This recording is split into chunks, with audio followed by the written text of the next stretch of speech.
Ladies and gentlemen, welcome back to another broadcast of the Weekly with me, Neff. Let's talk a little bit more about Predator Badlands. We had a video a couple days ago talking about the film and the tracking for the film at the box office, but now the embargo has lifted. The tomato meter on Rotten Tomatoes, not the popcorn meter just yet, that is reserved for the general audience, but the tomato meter is the certified reviewers and the critics, you could say, right? 89% overall is what this film is sitting at. Obviously, if you look up at your screen right now, you can see that 89%. We have 75 reviews. The reviews will continue to pour in as the film actually releases on Thursday night. That will be the premiere. And obviously, Friday, it's going to be everywhere. But let's look at some of these critic reviews. This is from RogerEbert.com from Matt Zeitz, a top critic. 4 out of 4. Didn't even go with the 5 there. Interesting. The takeaway, I think, is applicable to beings all across the universe. Sometimes the things you want most are not worth wanting, and until you figure that out, you'll never be free. Very interesting how he described that review there. Strange choice of words, but I guess unique in itself. Ollie Richards, top critic, Time Out. It cleverly pulls at the supposed laws of the series in a way that makes it more interesting without diluting the fearsome nature of the title character. Trachtenberg is making the franchise richer with every installment. 4 out of 5 stars. Avi Offer, NYC movie guru. A sporadically exciting action thriller with some surprising moments of comedy and emotional depth. Fresh score overall. This one's from Jeff Nelson, WeHo Times. Predator Badlands lacks the grit of Prey and the relentless viciousness of Killer of Killers, but it offers a unique perspective on a long-running franchise along with meaningful stakes and effective emotional beats. He gives it a 3 out of 5 stars. Let's look at a couple more reviews, ladies and gents, and then we'll give some thoughts of our own afterwards. This is from Casey Chong from Casey's Movie Mania. She gives it a 3 out of 5.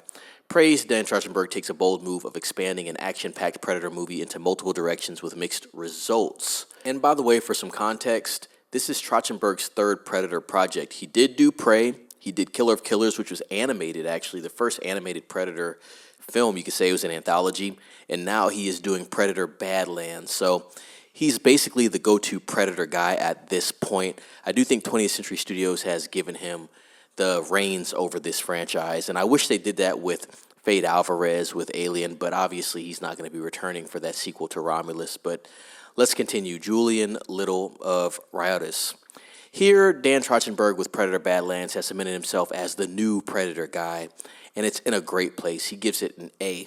So not bad there. Let's look at one more review, and then, like I said, we'll wrap things up here. This is from Najir Chambers of Big Gold Belt Media. A bold evolution of the Predator legacy.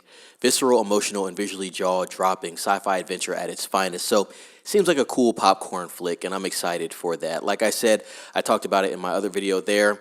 My expectations are tame. I am going to be definitely directly comparing this film to Killer of Killers and Prey. I think to compare it to any other Predator film is a little, not disingenuous, but unfair. And so those are the two projects that I'm going to be comparing this film to, and Trachtenberg did both. So very interesting there. This is his trilogy. I'm sure he's going to be returning. I would definitely like to see a film more about Yautja Prime. I think that'd be very interesting as well. This is really going to be outside of the synthetic element as far as Elle Fanning's character, right? She is a Weyland-Yutani synthetic. They haven't been shy about letting you know that in any of the promo. I think this is the film that you actually get a perspective of the Predator throughout the whole film. The first time you actually see it through the perspective of a Predator, and I hope they expand on that in the future. Hopefully Dan Trachtenberg stays along throughout the course of creativity surrounding Predator because it adds to continuity. So that would be interesting, and that would be a good thing. I want to see if IMDb has anything up for Predator right now. So let's go ahead and look at Predator Badlands for IMDb.